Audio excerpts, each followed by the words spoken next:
Welcome to the Redirect Podcast. My name is Abigail Freshley. And I'm Emily Rojas. The Redirect Podcast is a show where we shift the conversation back to books. We discuss themes from some of our favorite books and how those themes relate to our real lived experiences. On today's episode, we're doing a seasonal book talk. So strap in, it's going to be a crazy ride. But first, if you've been enjoying the show, we would love to ask you to support us in a few simple ways. First, you can leave us a 5-star review on Apple Podcasts and just tell us how much you love our show. And if you really, really love the show, follow us on Instagram at Redirect Podcast and on TikTok at Redirect Podcast. And if you really, really love the show, we'd love for you to share with a friend. Sharing our show with a friend is by far the best way to help us grow our community of book-loving nerds.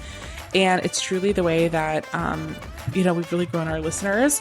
It's from word of mouth. It's been really fun to talk to my friends who listen to the show. And share it with a friend. Okay, yeah, share it with a friend. And now we'll share with our friend. If you have a lot of friends that are mentally ill, they're going to love this. Have I got a show for you?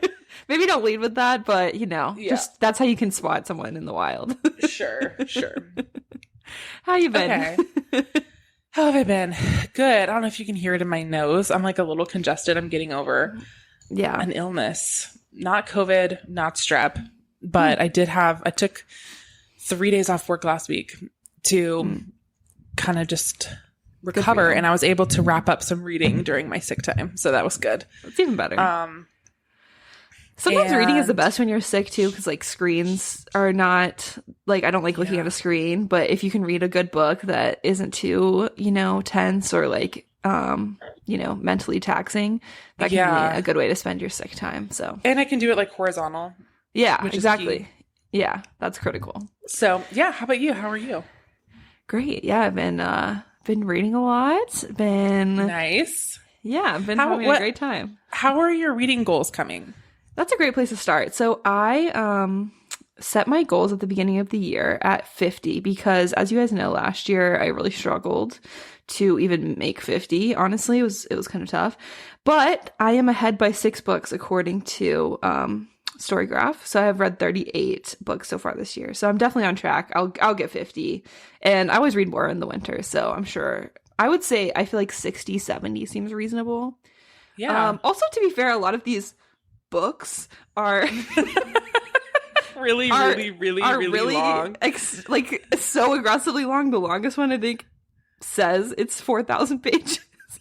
Oh my god. So I feel like that should count for more. But anyways, I feel like I feel really solid this year. Yeah. So what I have a spreadsheet where I track things too. Yeah. And I think maybe what I should add a column next year that is word count. It's too late for me to go back and figure out the word count of all the books I've already read because I don't want to. Yeah, that's too much. But next year, because then I would love to know the average words. Yeah. Well, Storygraph does do, they do word count, and I have my little graph. So it breaks down so it's less than 300 words. No, pages, sorry. Less than 300 pages, 300 to 499 pages, and 500 plus pages. So it doesn't necessarily but words, when you get up to the 1,000 pages. Oh, yeah. Yeah. It's just that needs to be a different category. So. Yeah. I get that. I get that. So yeah, I feel like I'm feeling great though. I feel like I'm really on track. Been reading a lot more this year than I did last year, and enjoying reading. I'm having so much fun reading this year. So that's what I worry, especially with our podcast. Sometimes you're like, okay, I don't want this to feel like I have to read stuff. Sometimes we do have to read stuff for this that maybe we don't enjoy, but for the most part, I feel like we read stuff we like, and but it's easy to get burnt out sometimes. So I'm having a lot of fun reading this year. But good. Yeah, what about you? How are you doing? I'm good. I've been on a little bit of a. I'm behind what I did last year for sure. Yeah. I think you went crazy last year, respectfully. I did go crazy. I've still read a lot this year. I've read 61 books. That's a lot. It's maybe a stretch to get to 100 this year, but we'll see if I can do it. I don't know. I think recently I've been DNFing kind of quite a bit. Me too. Yeah. And which is good. Like we have long professed that you should not finish a book that you don't like because ultimately it's going to kill your groove. Yeah. But yeah, I think recently, like, I started a few books that I just like, they were slowing me down. And then like before I got on my DNF thing, I was forcing myself to finish some books. And that can just kill it. Yeah. It can just kill you. It really can. Yeah, I get that. So yeah, I had book club today. And for the first time ever, I DNF'd our book club book. Wow. Which is really saying something because I'll tell you something. It was a historical fiction. Oh. A historical romance. That's like my thing. I DNF'd it. I know. And also, we've read some trash books in my book club. We've read some terrible books that like half the people didn't finish and I pushed through. And I just was like, to be fair, I was trying to, I mean, it wasn't a long book. It was maybe less than 300 pages probably. But I was trying to read it at the same time as reading All the Young Dudes. And I just like, I couldn't, I was like, every time I'm spending reading this historical romance. I am not reading the thing I want to be reading. And I'm thinking about the other thing in my mind. Yeah. So I'm just not going to do push it. Through. Yeah, I get that. Respectfully. So so that's been the challenge. And obviously reading All the Young Dudes, which to be clear is not a book, it is a fan fiction. Right. But I mean that took so much time. Yeah. That's an investment. It's so long. I understand. Like it's the longest thing I've ever read, I think. Yeah. But even So I quit that, and then I quit this other book called A Woman of No Importance, which was really good. It's a biography. Like I might go back to it at another point in time, but it's a biography about this woman who was an American working for MI6 in World War II. And she was like a spy in Nazi occupied France. And it's really, really interesting, but it just like wasn't the moment for me. So yeah.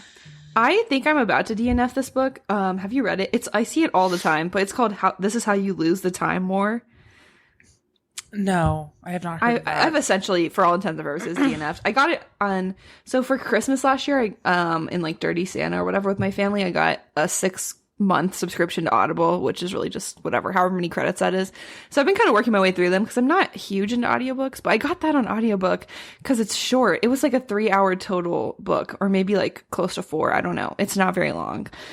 And it's about this, and I thought it would be interesting. It's about these two, like, I don't know. They're kind of like spies or time agents, and they're each like moving through time, but there's some like romantic tension. But they write letters back and forth to each other. That's the whole book. I don't think that's for me. I don't think I'm a letter book girl, really. And it's just so abstract anyways. I don't know. If you guys like it wasn't hitting the spot. I get it. Yeah, but I've seen it a lot, but I've also seen a lot of people say they DNF'd it. I feel like it's a very like niche polarizing read. And I think honestly it would probably be better reading it than listening to the audiobook because it's so like abstract. There's not a lot of like world building. It's really hard if you're not paying attention, I feel like, to understand what's going on. Yeah. Like when I do an audiobook, I like to just have it on while I'm working or like driving, and I feel like you kind of need to be locked in on this one. So that's my most recent DNF, but it's still there, so I can finish it whenever I choose, if I choose, but I don't know if I will choose. But I feel like I wasted a credit on it, but you know, you're right. Like if it's slowing you down, DNF. Listen, we're like over halfway through the year. If you're hearing this, it's not too late. And there's a book that's coming to your mind right now about God, it's just been such a slog. Honestly, just quit. Put it to the side. And maybe you come back to it later. Some of my favorite books that I read, I had to come back to later, and that is okay. A book will find you at the right time and place. I agree. Like you cannot force this. Reading is for fun. This is a hobby. This is like a little treat. Do not read something you're not enjoying. Exactly. And I feel like like I'm such a mood reader. I feel like do you feel that way as well? So I feel like if I'm not in the mood, it doesn't matter how good the book is. If it's not hitting that specific mood I'm in right at that moment, you know, then again, I might read it later and love it, but just at that time. I actually my controversial take is that everyone is a mood reader. Yeah, you're probably right. I actually like when people say that, I'm like, yeah, I agree. And then I'm trying to think of anyone in the world who doesn't read what they're in the mood to read. That's true. I don't know, Rory Gilmore. I feel like some people do just kind of lock in. They're like, this is my book. I'm going to read it. And that's it. Like, you know. But you know what? That's not me. But here's my other thing. I'm going to theorize that those people don't actually read that much. I think that like maybe you're right. They don't read that many books is what I'm saying. Yeah. Like, yeah. Because they're forcing themselves to read like whatever it is that they pick up. Yeah. Yeah. Maybe you're right. Weigh in. If you guys feel like you're not a mood reader and you read a lot, please tell us. Yeah. And we would love to hear from you. Tell us about your culture. Yeah. It's kind of like to meet people who don't like have a voice inside their head, you know? Like there's people like that, but you're like, yeah, I don't understand. What is it? If you are not a mood reader, tell us, what do you stand for? What are your beliefs? What are your values? Who are you voting for? What were you voting for? Literally. It's like, who are you and what's going on up there in the old noggin? Yeah. Weigh in. Okay. Well, it's crazy. I mean, there's a girl in my book club, my friend Zippy. Uh-huh. She has the thing where you can't picture things in your head. Mm-hmm. Mm-hmm. So she's like, she reads books, and sometimes sometimes the book club will be like, no, that was just really weird. Like I was imagining that, and it was just like, I couldn't get past that. And she'll be like, see, like I just take everything for what it is. Like I literally don't see anything. So yeah. So like, who knows? There are definitely people out there. All kinds of minds are beautiful and welcomed here at the Redirect Podcast. We just don't understand you. Yes. Just tell us what you believe in. Okay. You know what I've been thinking about this whole day? Actually, this whole week, knowing we were going to record and knowing what we wanted to talk about. You know how I don't listen to the New Heights podcast, but you know how every time they record, okay, well, you know how when they start stuff, Jason will be like, Trav, we got to talk about it. That's how I feel. Okay, yeah. It's time. So we're going to lock in. About it. We're going to lock in here. And if you don't want to hear about some like mentally ill, really long Marauders fan fiction, then just go ahead and skip ahead. I will put the timestamp in the little info about this podcast and you can skip But we're going to go hard in here. We're locking in. Okay. So happy to be here. Me too. I feel God in this podcast tonight. I feel God in this Chili's. Okay, go. So you read all the young dudes. So we've talked a little bit about all the young dudes on here before in the context of you have read it, but you didn't talk that much about it because I was like, oh, I'm going to read it. Yeah. So also, if you didn't listen to those old episodes, All the Young Dudes is a fan fiction on Archive of Our Own. I think it is among the top ever visited, I believe most popular maybe the fan top fictions most ever. on the internet.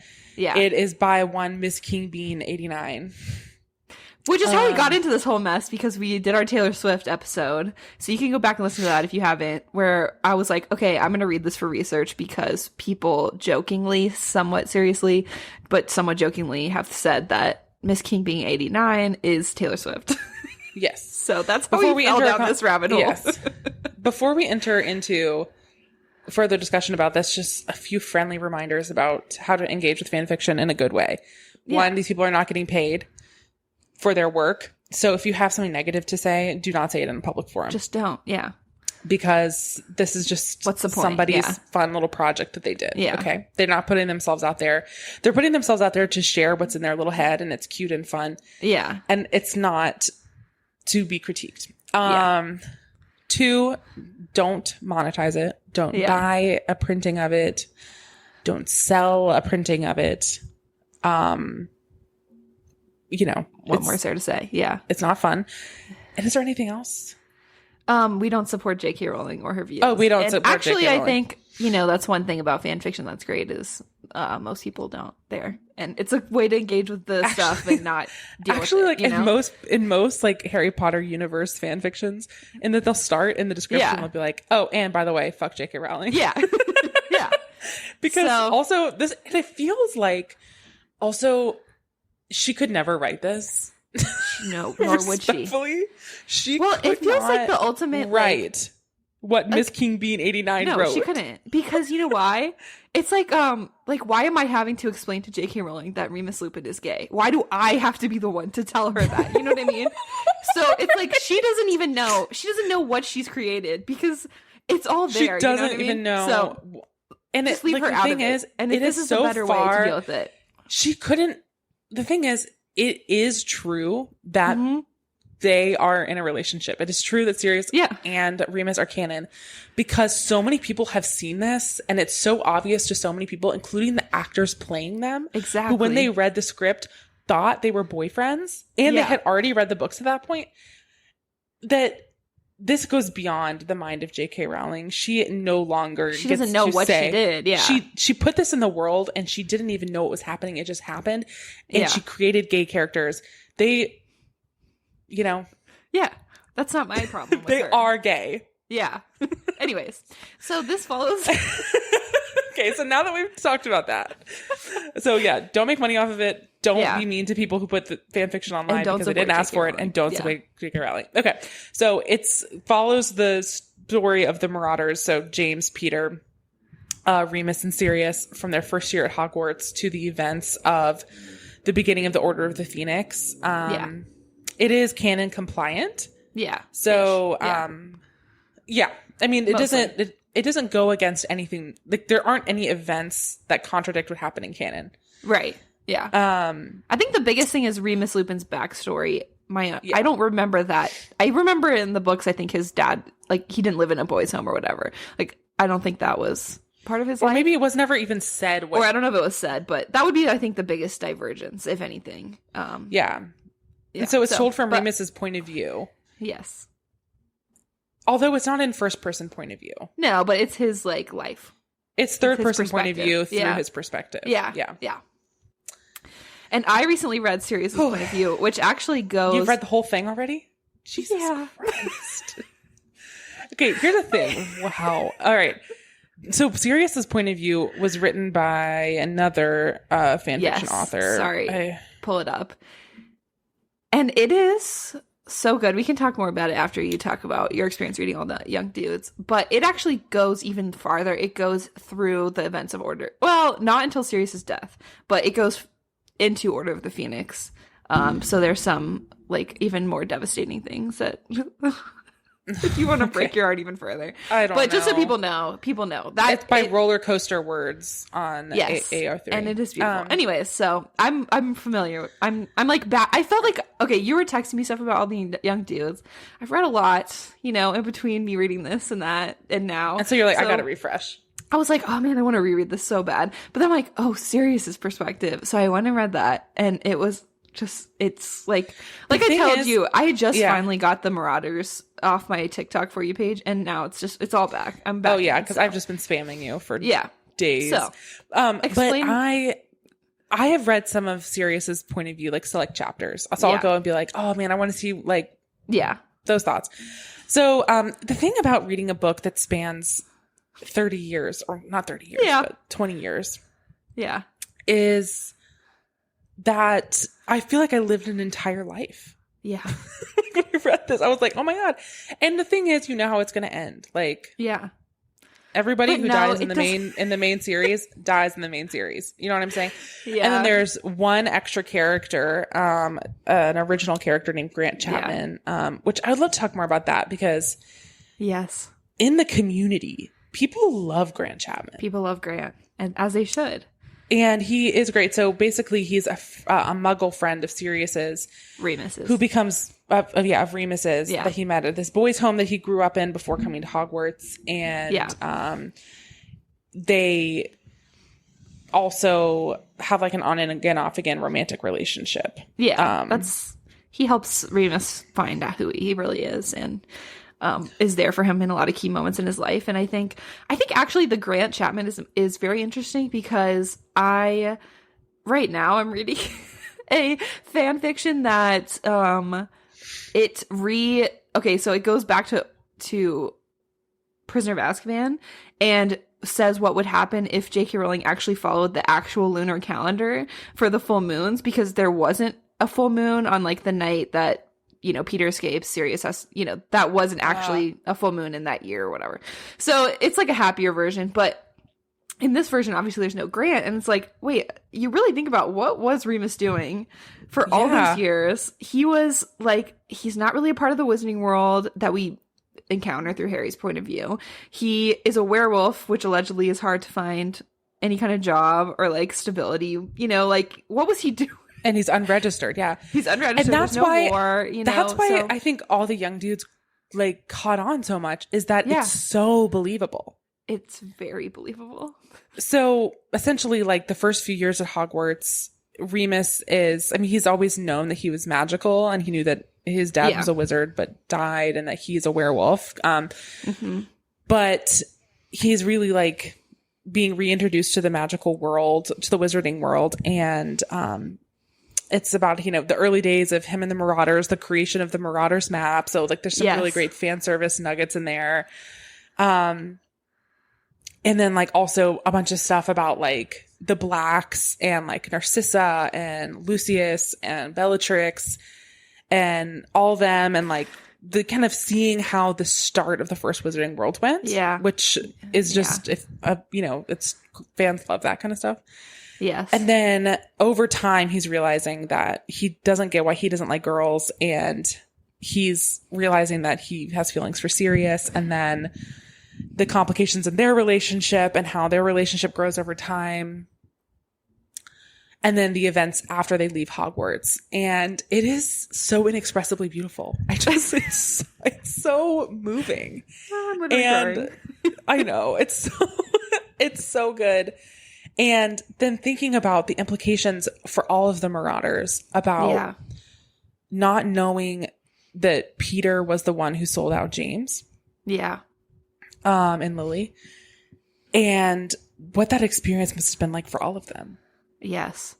And also I think it puts in perspective, like I've been thinking about this a lot reading Sirius's, because his also has a lot more with his relationship with his brother Regulus, and like just how young they were. And I feel like J.K. Rowling, among her many crimes, like doesn't deal with ever in canon how young Harry's parents and Sirius and Remus and So Peter young. and Regulus, like even when they find that little note like in the Horcrux from Regulus, it's like, oh, he was like 18 or 19 years old. Like he wasn't, I don't know, like you would and think James at some and Lily point, were like they 20. were 20. Yeah. And Sirius goes to Azkaban, he's like 22. Like Remus is by himself and he's in his early 20s. And like I just don't feel like part of it is casting in the movies. Like they were all cast a lot older than they would have actually been. But also I feel like at some point you would have thought J.K. Rowling would have dealt with it in terms of like Harry, when he gets to be 17, is like, oh, my parents were like my age when they were doing this. But I don't feel like there's any real like reckoning with that. And so when you're reading them actually grow up, like I feel like when you're reading these fics, you feel the time passing because you know what's going to happen. And you know they only have like by the time they get together is like before their 7th year. And you know as soon as that year's over, they're going to the war and things are going to be bad. And so you feel it so aggressively, I think, being like, oh my gosh, like you see the time passing because you're like, I've been with this character since they were 11 and now they're only 18 and they're having to deal with these really big things. So I feel like it just puts that into perspective more and is part of why it's even more tragic. Yeah. And like you see them in a childlike way. Yeah. It's like what you're saying. It's like, or like a young adult way, you know, like they're dealing with loss. They're dealing with love and like other things that regular like 18, 19, 20-year-olds have to deal with, where like they don't understand each other's feelings. They don't know how to communicate in a relationship yet. They don't know how to manage jealousy and like the different ways people start their careers. And it's like all of that. And you've gotten thrust into a war. Yeah. But where you'll either be sent to a by the way, like prison reform in the Wizarding World, we gotta do something about Azkaban. Gotta do something. It is not, it's not chill at all.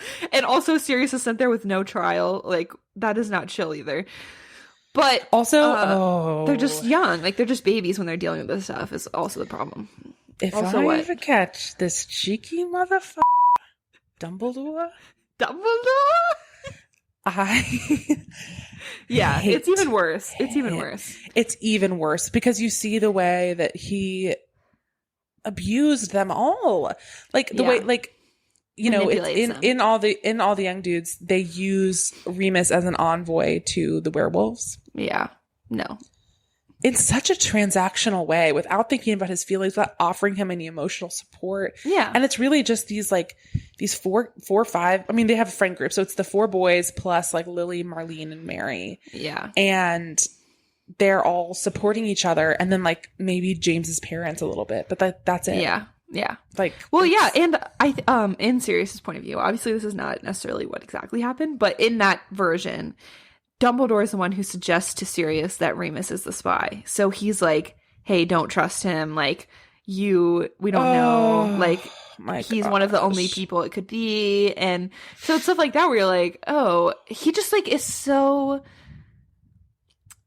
In everything, this is a fair characterization of Dumbledore in canon and in fanon. He is so withholding, and it feels like if he would have just told everyone what was going on, they could have put their minds together, worked together, and like defeated Voldemort a lot sooner, and maybe not had all this stuff happen. But because like he is so unwilling to share what he knows with anyone, it's like, this sucks. and he's so unwilling happen. And he's so unwilling to change because he's on the same bullshit during the main series. And he never makes right the things that he did wrong. You know, he never apologizes. He never like sees people as human beings. Like, he just let this scrappy group of like early to mid 20-year-olds. Yeah. Oh, I can't stand him. But anyways, it's a lovely story. It is lovely. Albeit and devastating.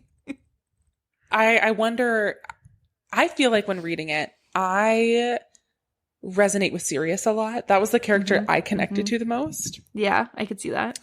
I also fell in love with James as a character. Yes.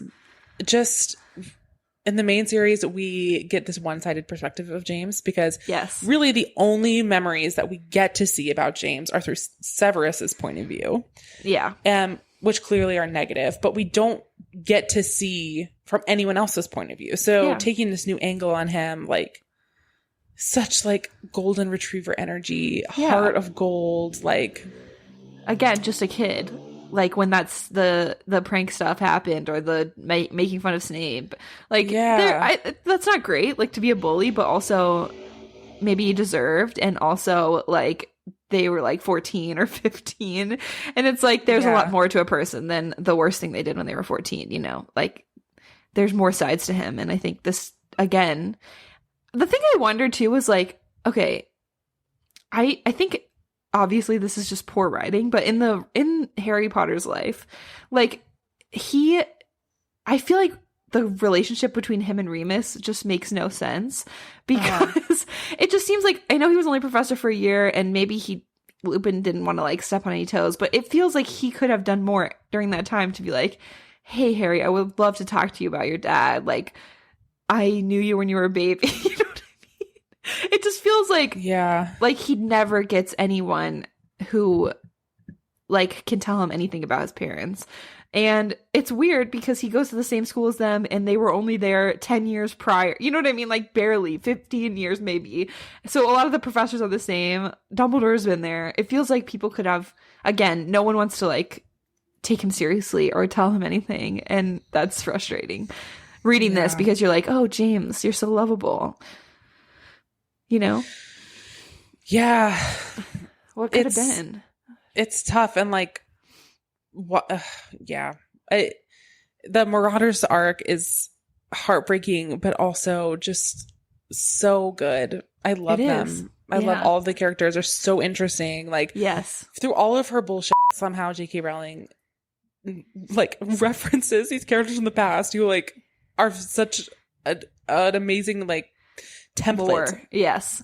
Well, okay, you know? Let's just address this, okay? I've looked into this for content for this pod.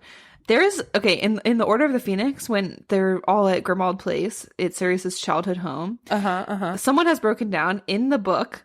There are only 2 bedrooms left when everyone divides up the rooms in that house, and one of them is Regulus's room, and one of them is Sirius's room, and no one can go into Regulus's room. So when Remus and Sirius, what are they doing up there? They're sharing a room. Okay, she wrote that. So there's a lot of little nuggets in there that you just like. She wrote that. So I don't care what you think, JK. The thing is, I don't care what you think, actually. But if she intended it or if she didn't, it's there. And also that's like it makes sense why it wouldn't. It makes sense that even like, let's say best case scenario, she did intend it, right? Why they wouldn't be able to live that out loud with pride. in the early 90s in the wizarding world, which already feels really regressive and like really behind on social like, way stuff. Behind. Yeah. So I agree. And I think like I don't think she necessarily intended it, but I think that is what is so, because I'm like, I've been thinking about this. I'm like, what is so appealing about this? But you know what I like is like a couple, a pairing, a ship I can get on board with where there's just enough there that you don't feel insane. You don't feel like I'm making this up out of nowhere. It's like stuff like I can't do like people who are dreary ship like Draco and Harry. Like that to me, I'm like, okay, I can't follow you. Hermione, but Hermione, I'm like, there's enough here. Actually, there is enough here where you don't feel insane. You feel like it's reasonable. So I feel like I don't know. Like one of my favorite TV ships of all time is Tony and Ziva from NCIS. And they never even, like, they maybe kiss on screen, I think, after I stopped watching one time. But there is enough there. There's enough little moments that it's not a lot, but there's enough where you just don't feel or crazy. Just chemistry, whether platonic or not. Like, there's a potential. I really think that, like, I don't know. This is a controversial statement, but I think that anyone that is friends, there is the potential for more always. Sure. Probably. Like, if you have that, if you're able to have close friend chemistry, you could probably, if given like a spark of mutual attraction, develop some sort of romantic relationship too. Yeah, that's valid. So, yeah, that's what makes me love this, is that there is enough there in the real canon, which I have the background of, to believe this without even questioning it. Well, let me ask you this. Again, the actors themselves. What were you going to ask me?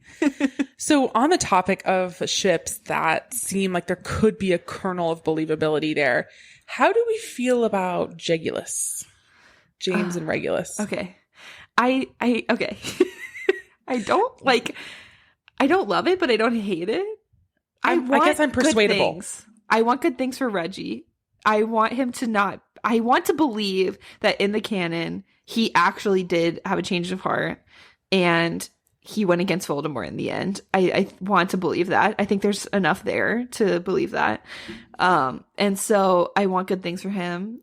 I just like James and Lily together, but I did read Crimson Rivers, which is... I haven't read that one. Oh, don't even... You do not... This is the one that's 4,000 pages and longer than the Bible. It's a Hunger Games / Harry... Okay, wow, that's a lot. But in that, James and Regulus are they're the main couple in that. And I really liked it. I think for me to like them, it has to be a completely different setting, not in the canon. Because here's what I'm gonna say. I have just started, so I cannot form an opinion yet. I've just started Choices by Messer Moon. Have you read Choices? About that? No. Okay. This is one that is also considered by some people in the fandom to be like fanon, you know. It's not technically canon, but because this does follow, it is canon compliant to the point, because James does get with Lily. Okay. And they do have Harry. Right. So but also there is a James and Regulus component. Sure. So it's complicated. Yeah. And I think it explores, because like it starts with the events of Sirius leaving the Black household to live with James and his parents. And so it starts there, and it's James's perspective on Regulus based on like what he knows has happened in their house from Sirius. Yeah. Yeah. And but at the same time, it starts where he's like, oh gosh, I know I've been like going so hard after Lily the last like 4 years. I'm sick of getting turned down. So I'm just going to like pump the brakes a little bit. And like, maybe I'd go back to her, like if she showed me some interest. See what's out there, at this point. And so I have not read enough to really make an opinion yet, but I think that I could get on board with something like this. Yeah. And also there's Wolfstar in this. Yeah, so that's what I need. There's Wolfstar in Crimson Rivers as well. Basically, it all needs to have the truth. The gospel of Sirius and Remus. But the tags for this one are Regulus and James, Sirius and Remus, James and Lily, and then all the individual characters. Frank and Alice are in this. Lucius and Narcissa. So it's tagged with Jegulus, Wolfstar, Jilly, Marauders, canon compliant, Okay. Canonical character death, angst. Minor, Marlene McKinnon and Dorcas Meadows. Yeah, that's a big one. They're in So, Crimson anyways, Rivers as well. Look, Crimson Rivers is crazy. It's crazy. But if you like the Hunger Games and you like the Marauders era, it's a perfect little mashup of those two. excellent, an excellent pairing. Yeah, I've read so much. Anyway, I've heard that Choices is like, Yeah. people consider it to be canon, like they consider all the Young Goods to be canon. Okay, let me know what you think. I'll let you know what I think. I am not like hating on Jegulus. I just don't like. I just like James and Lily, so I feel like if that's there too, I could be persuaded. Right? It's like it's James. It's Jegulus, but not at the expense of James and Lily. Yeah, or even like I've read somewhere Lily has someone else. Like I'm fine with that too. I want Lily to be happy. I don't want her to be like discarded. You know, I want her to be a fleshed out character and part of it. So also, I saw this TikTok the other day that was like, it was the clip from Order of the Phoenix, I think, where they're at Grimmauld Place and like Harry gets up to hug Sirius and then Remus is like leaning against the door looking at them, please. And someone in the no, please, I cannot. That is emblazoned into my corneas. But I saw someone in the comments was like, BRB going to look up the Remus and Sirius raise Harry tag, and I was like, oh, yeah. See, I could read a one shot about Remus and Sirius raising Harry. Yes, I'd literally give that to me on intravenously on a drip. Yes.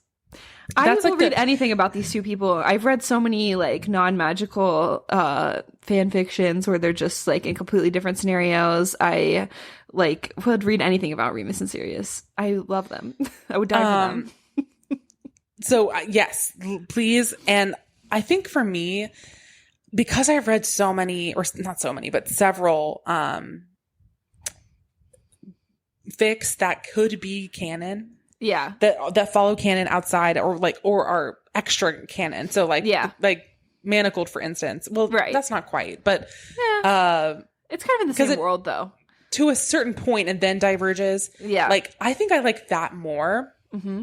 Mm-hmm. With the exception of the example of them parenting Harry. I would like, short ones of that. But I will plug my friend on AO3 is the Fran Cakes. Mm-hmm, her name is Francesca, so it's the Fran Cakes. She has a really popular and really good one shot of it's Hermione. And it is called 5 times Draco Malfoy accidentally apparated into Hermione Granger's bed and the one time he meant to. I love that. Like, it's 10,000 words. It's it's classic Hermione. It is really good. So, and it's like post book. They're like adult professionals. Yes. So a quick little read if you're interested in that. I will say, here is my recommendation for you if you want another canon divergent one. It's short. It is Language Lessons by Miss Alex W.P. I actually love everything by Miss Alex W.P.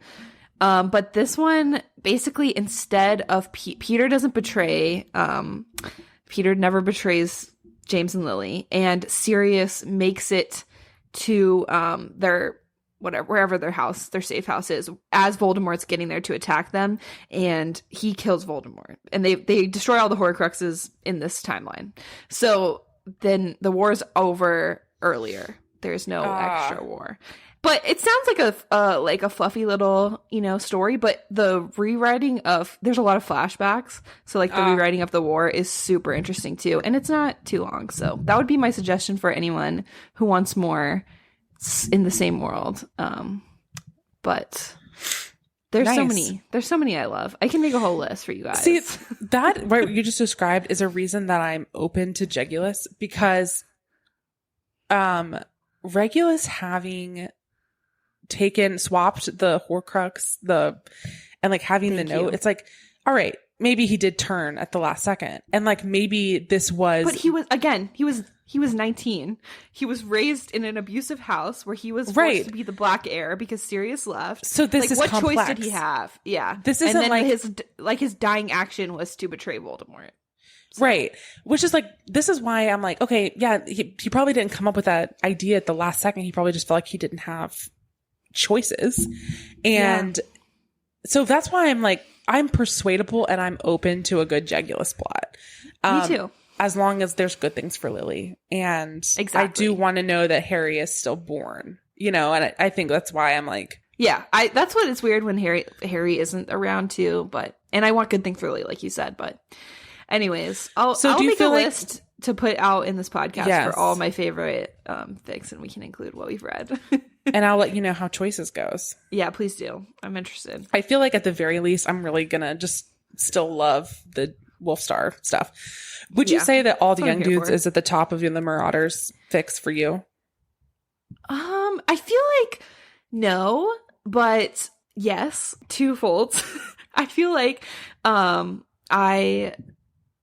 you need to start there, in my opinion, if you don't know anything about like the world, and it's ground zero. Yeah, to me it's ground zero. It's important. I really actually think I liked Sirius's perspective more because I don't know, I really like the stuff with Regulus. It's really devastating.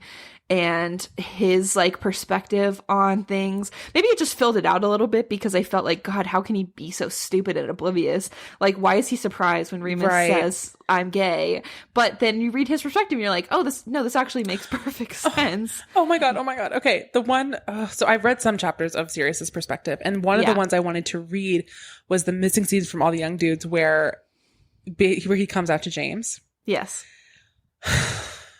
Because that scene, that was one of the most sweet and heartwarming and like romantic scenes to me of all the Young Dudes, is when they're in the library and he's like, you know, he's got his hand on Remus's shoulder to comfort him, and then James realizes that he's like, oh, that's weird. What?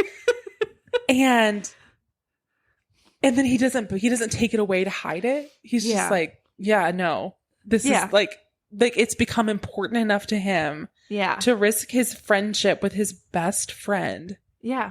I mean, that was just like, I don't know why that hit me the way that it did, but I read that from Sirius's perspective and it was really great. And also it made me love James in this world even more, because he's just like so accepting and like so sweet. But the words Pete a word will be engraved into my soul. I know. Because that's he's such like an ally. He is, and like in a time, obviously he's not real, but in a time where that was really hard, that wasn't as common. And just to be like so like Pete a word, like he's not gonna blow up, he's not gonna like make a big scene, he's gonna take him to the side and be like, don't do that again, you know?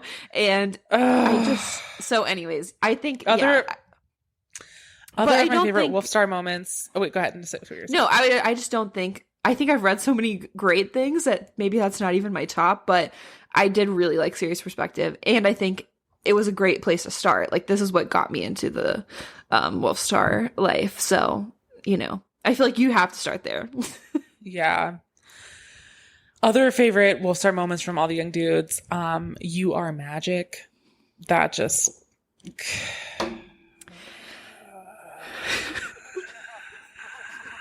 Or tell me a secret, a nice one, and I'm. What does he say? Like, I'm mental about you too. Oh, I'm mental about you. That one. Also, one thing that devastated me. I read some selective chapters of Sirius's POV. How early into their relationship he knew that he loved Remus. Yeah. But didn't say it because he knew that Remus couldn't handle it yet. Yeah. Mm-hmm. And he knew that he couldn't say it back. And he was like, and then from oh my god, and then from Remus's point of view, and he's like, he knows he wants to say it, but like he doesn't have the words for it yet. And he's like, it's okay if you don't say it, if you feel it. Like, it's about what you do, not what you say. And like the Sirius just like accepts that, and he's able to, through all of the pain and the abuse he's experienced in his life, and like the lack of love and all this stuff, he's still able to accept Remus where he's at. Yeah. And the fact that like he just isn't there. And God, just and then like the way that like Sirius wants to be let into Remus's life, but like Remus wants to hide his pain from other people. I mean, it's just so good. This is what I'm saying. Like, how dare you publish a book and it not be good, and it be terrible and unreadable? Yeah. When people are doing this for free. For free. on archiveofourown.com. Yeah. Like, please. Yes. Also, something very devastating about Sirius's point of view, and this may maybe it's the last thing I'll say about that, but maybe not. Is like there's like him, like Sirius, knowing what it's like to come from an abusive household, being taken in by the Potters, and knowing how much that meant to him, and then he grows up, and then he watches Harry be in an abusive household, and sees how, like, just a sliver of welcoming him into his, like, life as his godfather, how much that means to him. And then knowing he's not able to give that to him in the same way that it was given to Sirius. And it's, like, how unfair it is that Harry had people, he should have had so many people who loved him, but he has no one because of freaking Dumbledore. And, that to me was, like, this is too much for me. Yes. Too much. And like, gosh, the thing that slays me on TikTok is the ones that are like, have you ever gotten everything you ever wanted? And it's like, no, but I got really close. And it's like, yes, for all three of them, it's like Remus and Sirius, they almost had and then, I mean, okay, spoiler for all the young dudes at the end, but like, yeah, you know, they get back together, which that also slayed me. That like, I get why people love Grant for being like, he said I loved him at his worst, and I had him at his worst, and you had him at his best. But like, I had that part of him. So like, basically, like, don't talk down on the time I had with him. Yeah. Excuse me. I'm unwell. I'm so sick right now. But they, you know, are able to crawl back to one another and like love each other again, and they know that their lives are going to be short. It's like, they kind of are resigned to the fact that they're probably going to die again. Yeah. Like, yeah. Going back into this war, they're going to die, and they choose to love each other to the end, just like, because, oh my God. And what Remus says at the end? Grant says to Sirius, he says, he loved me, but I wasn't you. Like, he was always waiting for you, I think, something like that. Yeah. I can pull up the exact thing. He was like, we really loved each other, but I was never you. And yeah, it hurts. That got me in a way. I think I like just whimpered. I think I just whimpered. Yeah. Let me see if I can find it. Get out this little. Okay, I'm going to start from here. He loves you, Grant said steadily. You have to love him back. I do no. Grant was shaking his head again. No, not like this. You have to be here, a real flesh and blood person, not a dog, not a ghost. Sirius couldn't meet Grant's eyes anymore. He bowed his head and nodded. I will. Good. Grant smiled again, his face gentle once more. Now, when he gets moody, and he will get moody, don't let him mope, and don't let him drink. He'll want it after a full moon, but it only takes him longer to get well if he does. I know what he needs after a full moon, Sirius growled, affronted. I've known him since I was 11. Who do you think you are telling me? I'm the one who's been here, Grant returned shortly. I don't think you get how hard it's been. I don't think look, you had him at his best, okay? I had his worst. He smiled a little, and I was glad to do it. Oh my God. I have one part of him. You have the other. Can we agree? Sirius stared at him a bit longer. Grant held out a hand to shake, and Sirius took it. Okay, he said. Lovely. Grant released him and stood up. He went to the bedroom and came back with a large hold all, which placed very purposely by the door. Going to have to leave a few books and things, but I'll be back for him when I'm settled. Suppose you don't have a key, blah, blah, blah. There was a... Let's see. Well, at the end of Sirius's perspective, Sirius says to Remus, nothing on this earth could take me from you. Do you understand? Not the fighting, not the war. If I died, I think I'd love you even then. Do you understand? I can't leave you. Not if I tried. Not if I wanted to. And then Remus says, you can't know that. And he says, I can. Remus, when I go, it's going to be with you at my side. I promise. I promise. I promise. I promise, Moony. I promise. Oh my God, please. No. I'm sorry. Okay. Pain, man. So this is what Grant says to Remus. He says, I'm in the kitchen. I'm just making things easier for you, Grant said. And then from anyone else that might have sounded bitter. Haven't I always tried to do that? But I love you. I love you too, my darling. But I'm not sure that's all there is to it. So you're just making the decision for me? I'm making the decision for me, Grant said very firmly. He looked at Remus now, dead in the eye, and Remus couldn't see where there would be no more arguing. Sirius needs you now, and you'll go to war because that's who you are. You're mad and brave and incredible. There isn't a place for me and all that, so I need you to let me go. We'll always be friends, won't we? Care home yobs together. Remus wanted to wail. He wanted to fall to his knees and clutch Grant around the waist and hold him here forever, to beg and plead. He knew that he was selfish. Grant was right. Remus had already decided to rejoin the Order. He decided the moment Sirius returned. It wasn't fair to keep Grant around for that. It was downright dangerous, but he needed him. Oh, he really, really needed Grant. You'll break my heart if you go now, Remus said. Grant shook his head lightly, holding his ground. I'm sorry, love, but it's breaking my heart to stay. And then, I haven't always been fair to you, Remus said. He wanted to say it for a long time now. He wanted some kind of forgiveness. You've been fine, Grant smiled. You've been my little bit of magic. No. Kill me. No, because it's like you've my little bit of magic from Grant and then like your magic with Sirius. And it's just like, they're both fine. Like they're both good. But, you know, it hurts. Yeah. Anyways, there's happier fanfics out there, you guys, if you want to be happy. That's what I had to do. As I said, I my last recommendation, the first fanfiction I read after All the Young Dudes, because I was just too freaking depressed, is let me find it. It is by Colgate Blue Minty Gel, and it is called Waiting in Waist High Water. And I talked about it on here, but it's where Remus is a contestant on the Great British Bake Off and Sirius is a celebrity guest judge, and it's so happy, and you'll just be like, this is a lovely like anecdote. So I would recommend that as a follow-up, because I needed something like after you read those, I it's just depressing, like, to be frank, because it's canon compliant and it ends before Sirius dies, but you know, in just a few more days he's going to die right in front of Remus, and Remus is going to have to, like, pretend to be okay with that. Mm-hmm. What? Anyways. All right. What else are we going to talk about? Well, welcome back if you skipped that section. What's it like to be mentally stable? Yeah. Okay, so anyways, one thing we recorded this episode before, but we lost half the audio. And one thing we talked about was that the Thursday Murder Club movie is in production, which is very exciting. Yes. The cast is stacked. It's perfect. So we're really excited about that. Yes. And I have pre-ordered Richard Osman's new book series, or the new book that's starting like a new story of a different cast of characters called We Solve Murders. And it's coming out in a couple weeks. Exciting. In September. Awesome. So I'm excited about that, and excited to maybe start reading some fall mood books to share on the podcast for like a fall recommendations episode. I agree. I'm starting to transition to like more thriller murdery books. So I think that would be. It's like if we want to, if we have to read them in time to recommend this on this podcast for people who you're right. So we have to start early. Yeah.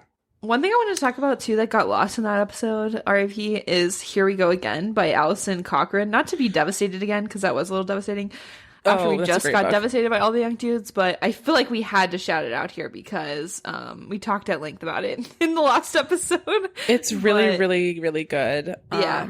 I would say major trigger warning if like you are sensitive about like end of life care, parental figures dying on the page, maybe skip. It has like the emotional seriousness of like an Emily Henry book at times, but maybe with the most lovable characters. Yes, it's a wonderful book. We both loved it. So, R.I.P. And if you love a good road trip, about it. Yeah, if you love a good road trip, that's a great book. Yes. There's a great playlist on Spotify that has because a lot of music is referenced in this book, so. As soon as I got done reading the book, I went and wanted to listen to the Spotify playlist, which you can also do with All the Young Dudes because there's lots of music. Yes. And there's many playlists. Yeah. And let's see. Oh, also, and it ends with us. The movie came out. Yeah, you saw it. What did you think? There's so much drama. I did see it. I saw it I don't know if I made the right decision to see it, to be honest. Okay. Should I have seen it? Because even though I do have AMC A-list and it wasn't more money out of my pocket, it did support Colleen Hoover and this movie. Mm-hmm. I mean, I would say the movie is better than the book. Not a high bar to cross. it's better, but like there were still times I had to look away. The ending is still the ending. The premise is still the premise. I think mostly there's just a lot of hot people in it. Yeah. So that helps. That's distracting. Yeah. With like, it helps because people are so hot. Yeah. I mean, there's a lot of controversy about it right now. Like, there's lots of drama with the production team and Blake Lively and Justin Baldoni and everything. And I think one of the major critiques that I really can co-sign and agree with is that it was really not billed as a movie that was going to be about domestic violence. Yeah. And there is a sexual assault scene. Oh, and wow. as there is in the book. I mean, it's not, it is, most of the abuse scenes are kind of, she actually did something interesting. So the first time that you see the scene, like there's like 3 instances of abuse, including this, like non-consensual sexual advance. Yeah. Between the main characters. And the first time that you see them on the screen, they look like accidents, but then once the main character has realized what's going on, has come to terms with the fact that she needs to leave the relationship, she flashes back and she sees the incidents for what they really were. So that was an interesting and cool thing to do, but it was billed as like girls' night movie. Like at my AMC, when I booked my ticket, there was like a special promotion. It was like, if you go on Wednesday at this showing, it's like the girls' night showing. And I just don't think it was honest enough for people who were walking into that movie who didn't know anything about it to be able to understand like what kind of triggers were going to be. Yeah. Cause I feel like I saw the, when I went to see, the Wolverine movie, I think that this trailer played before, and it does not like, it definitely doesn't seem like rom-com. Like it doesn't seem happy, but I would not know from just watching the trailers or any of the marketing materials the extent of what I believe the domestic abuse, like just from knowing the controversy, like when Colleen Hoover tried to put out the coloring book or whatever to go along with this, and people were like, hey, that's weird. Like that's the only reason I even know there's any like domestic violence in these books or in the books and in the movies. And I definitely wouldn't have gotten it from the trailers. So, I mean, I might have got like, oh, he's like maybe a mean guy or like, but I feel like not to the extent it is. And knowing the graphic nature of Verity, which is one of the things that bothered me the most about reading that book, I can see how she could probably like write graphically about domestic violence as well. And and I mean, in the movie feels like weird marketing. Yeah. Because there are people who are like, hey, if I know there's going to be domestic violence or a man being violent or sexual assault, like I'm not going to go see that because it might be too difficult for me to watch. And I feel like it's weird to not be very upfront that that's what's in this movie. I mean, I knew what was coming and I still felt uncomfortable and kind of had to look away a few times. Particularly like, so the 3 instances of like any sort of physical abuse are quick. Yeah. But like the tension between them, there's moments of like verbal abuse. It's kind of like, I mean, and it's not just them, like the main female character and then like the secondary male character, who you see flashbacks to them when they were teenagers. Both of their sets of parents were abusive. Yeah. So you see these clips. More. So it's just a very prevalent theme. Sure. And I think that's, you know, rightfully so, some of the controversy and like the pushback that Blake Lively is getting, because it kind of seems like she's treated this like she, you know, in the press tours, like wearing all these flowers and, you know, like she wanted this to be like the star of a rom-com. Yeah. And this is not that. And, so yeah, I wouldn't recommend it. And I don't know. Well, I think it's unfortunate too, because like there's such a vacuum for like girly movies, you know? Not that not that movies are girly or whatever, but you know what I mean? Like there's such a vacuum for those. People want rom-coms to come back. They took the freaking Glenn Powell kiss from us in Twisters, but it's like, why does Colleen Hoover have to be so popular that she's getting I mean, Blake Lively, Justin Baldoni, those are like pretty big names in terms of book adaptations, like normally don't get that treatment. A lot of money was put into this, obviously. Like there's like a lot of promotional things going on. It sucks that she's so popular that she's getting this treatment when there are so many other like much better like if you want a girls' night and to wear flowers and stuff, there are better ways to do it than to support. Right. Like, this is not that plot, first of all. Not that it shouldn't be talked about, but it needs to be marketed differently. But also, like, I feel like they're manipulating this desire for, like, rom-coms or, like, girly movies, you know, that you can go with your girlfriends to see. And they're, like, using that to market this movie when it's really, that's not what it is. And I'd rather that be given to someone else who is deserving it more. And also, like, the plot lines up with. Like, this should have been more like, this is a serious issue. We want to raise awareness. Like, here's the domestic violence information. Which, hotlines ironically, the director or the producer, I think it's directed by Justin Baldoni. Yes. He was the one. He's the only one who's been talking about that. I know. That's why it's like, I want to be on his side for all of this because it feels weird that no one else is. Raph, they would never make me hate you. I know. Team Raphael till I die. I've always been on Team Raph. Yeah. I mean, we have a whole if you're a newer listener, we have a whole episode about Colleen Hoover. So like go listen to that for more of our take on that. But I think it's just the rollout of this movie so mirrors the issues that we have with Colleen Hoover as an author, because it's it's like, we want something to be dramatic, but we can't just earn the drama. We have to like weaponize really serious topics and kind of use them in this cheap, half-baked way. Yes. To get people to like think that it's trick people into thinking this book is good. Yes. Or to trick people into thinking this movie is good. Like, okay, was it really good, or were you just kind of traumatized by an insane assault? Like, right.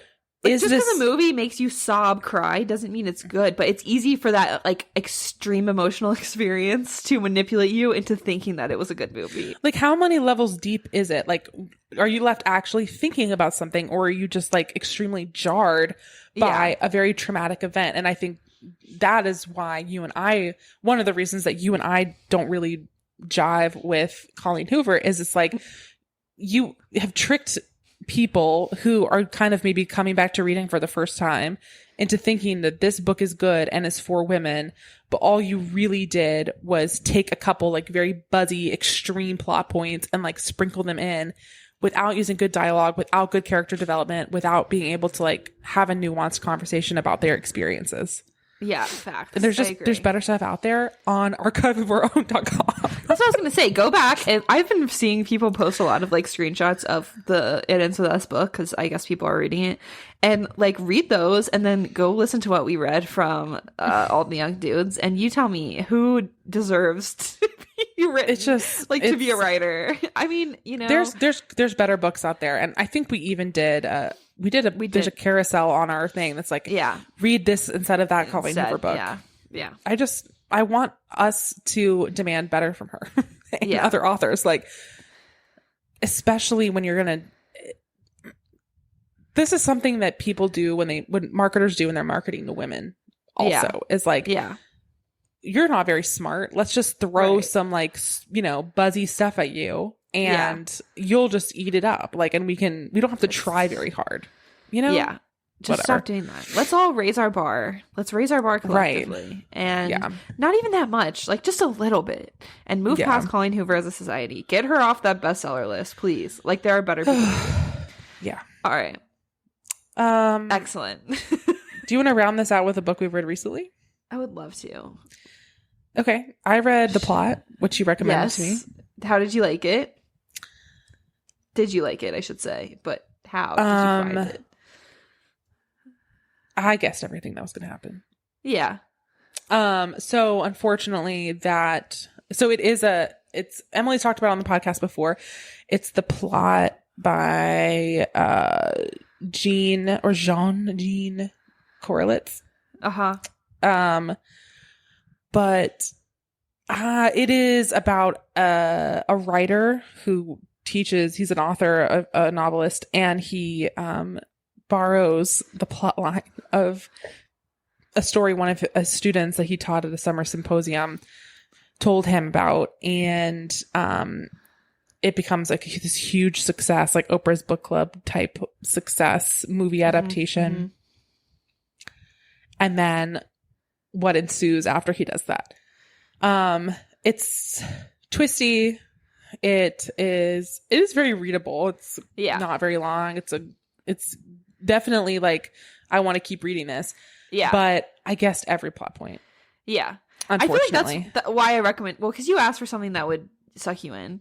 And to me, the plot is like, actually, the experience of reading it is probably better than the book itself, because I feel like it's, by the time you get to the end, you're like, okay, that was good. But it is one of those books where you're like, oh, I really can't stop reading this for some reason, like the readability, like you said. So, or like see what's going to happen next. It kind of keeps you going. So yes, I wish that I was like, oh man, if I had been shocked by this twist, I would have really loved it. Like but like there's like the big twist, and then there's like a couple of small twists, and I guessed all of them from like early on in the book, unfortunately. So that took away from it a little bit for me. And I'm not typically somebody who guesses plot points. Yeah. I'm usually just kind of like non-imaginative and like living in the moment. Just go. Yeah, exactly. But it was readable, and it got me out of a little bit of a slump after All the Young Dudes. So pain.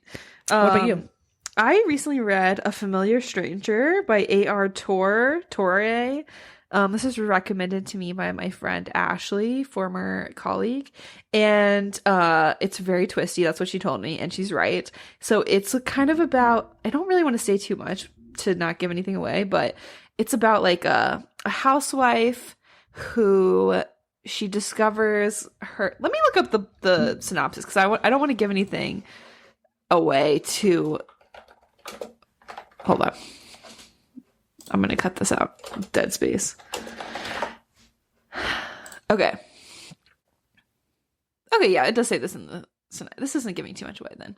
Okay, so basically this lady, Lillian Smith, she is an obituary writer.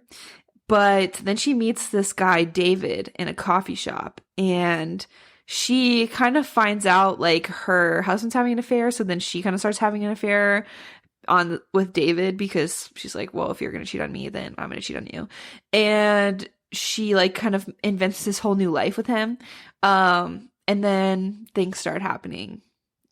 Anyways, I'll just say it spins it's not like, okay, this isn't the best book I've ever read, but it's pretty good, and it's like exactly like what you just said, twisty, readable, but it spends a long time setting up that premise, what I just described, like finding out your husband's having an affair, you start having an affair with this guy David, you invent this new life. A lot of lies. So there's like a lot, I would say like 70% of the book is like, not exposition, but it's setting up all these different characters and putting things in place. And then the last bit, things really start picking up, and like nothing is what you thought it was. No one is what they seemed they were. Everything is, starts coming out in little pieces. It's a little weird, some of the stuff in the end, I'll say, without giving too much away, but it's definitely like a really super weird, fast-paced, twisty, especially like once you get like, it took a while to get to the part where things started happening.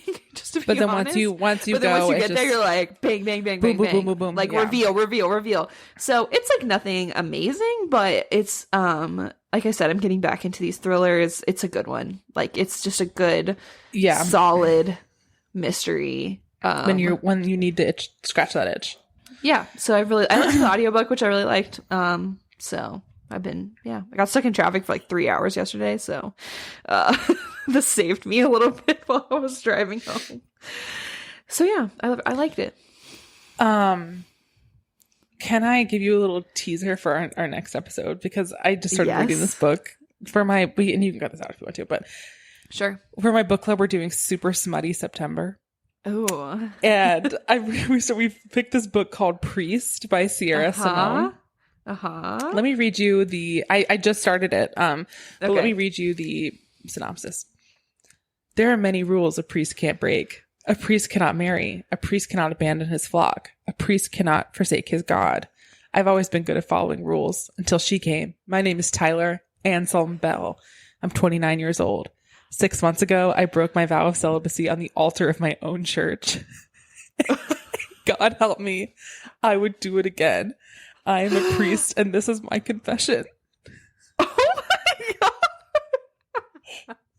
Please report back on that one. It's available on Kindle Unlimited. Of course it is. Can't wait. I'm so excited. So Please, I will report back. Fill us in. Okay. And with that, we'll catch you guys next time. Bye.